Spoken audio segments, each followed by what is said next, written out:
Graça e paz, meus amados irmãos, mais uma vez reunidos para mais uma mensagem diária. Louvamos a Deus que nos concede tecnologia e podemos achegar até os amados irmãos com a palavra de ânimo, vigor, coragem e esperança da parte do nosso Deus. Meus amados irmãos, nós vamos dar continuidade à carta do apóstolo Paulo aos Colossenses, carta esta muito importante, considerada o maior tratado cristológico do Novo Testamento. E louvamos a Deus que nos concede a oportunidade de podermos ouvir a sua voz. Nós hoje vamos ver Colossenses capítulo 1, dos versos 13 até o verso número 15, mas antes vamos ter uma breve oração, rogando ao nosso Deus que nos dê o discernimento, a iluminação para o conhecimento da sua palavra. Oremos ao Senhor. Pai querido, Pai amado, Deus de amor, bondade, misericórdia, obrigado por cada irmão, por cada irmã, obrigado por cada família. Louvado seja o teu nome, Senhor.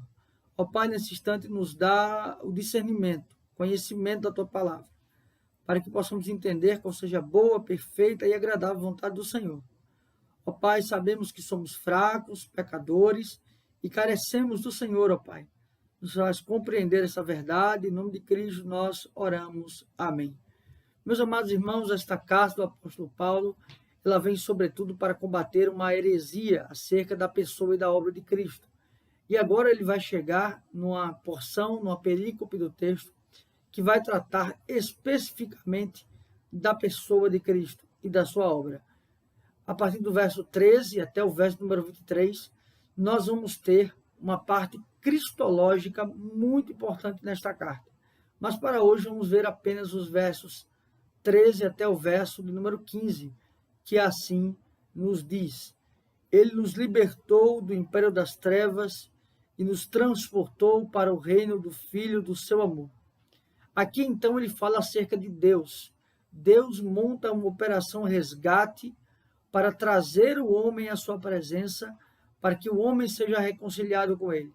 Ele vai dizer que ele nos libertou, ou seja, ele rompeu os grilhões, as amarras que nos prendiam. Ele nos libertou do império das trevas, do senhorio das trevas. Não que Satanás tenha poder acima de Deus, mas há um poder sim do príncipe das trevas neste mundo caído. Claro, sobre o controle de Deus. Ele nos libertou, ele nos arrancou deste império das trevas e nos transportou. Ele não só nos tirou de uma situação terrível, mas também ele nos levou para outro lugar. Ele nos transportou para o reino do Filho do seu amor. Ele nos transportou para Cristo, para vivermos para o louvor da sua glória. Ele vai dizer, no qual temos a redenção. Ou seja, se antes estávamos em um estado de condenação, se antes estávamos diante de um estado inaceitável, nós agora, em Cristo, fomos redimidos. Fomos, então, redimidos. Ele vai dizer a remissão dos nossos pecados. Nós também fomos remidos. Ou seja, o sangue de Cristo nos purifica de toda a injustiça. E ele vai dizer: este é a imagem do Deus invisível, o primogênito de toda a criação. Quando ele fala que Cristo é a imagem do Deus invisível, ele quer dizer que Cristo sempre foi Deus, coigual, coeterno, consubstancial com o Pai, mas que, de certa maneira, Cristo materializa e representa o próprio Deus. É a imagem do Deus invisível, o primogênito. Aqui não quer dizer que ele foi o primeiro ser a ser criado. Este é um equívoco.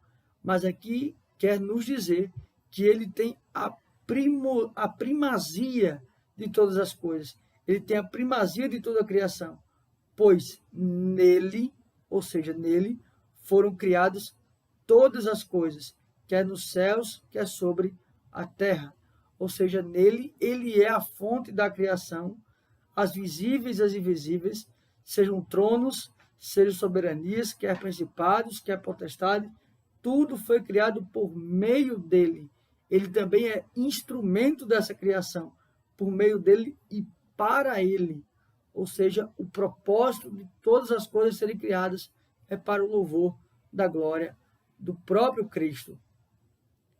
Então, aqui nós vemos que ele está trabalhando este aspecto. E o verso 17, nós vamos então até o verso 17, ele vai dizer: ele é antes de todas as coisas, nele tudo subsiste. Ele é antes de todas as coisas. Não havia ser criado antes de Cristo. Cristo é antes de todas essas coisas. Nele tudo subsiste. Tudo está debaixo do seu senhorio. Meus amados irmãos, que palavras preciosas nós podemos ter nesse texto. Confiar em Cristo. Primeiramente, Deus que planejou esta obra, enviando o seu Filho que executa esta obra, o Espírito que testifica esta obra. Ele é Criador, Ele é sustentador, Ele é governador, Ele é Senhor, Ele é Criador. Percebam tamanhas verdades que nos fazem descansar no Senhor. Que Deus assim nos abençoe, meus amados irmãos. Vamos orar, encerrando esse momento.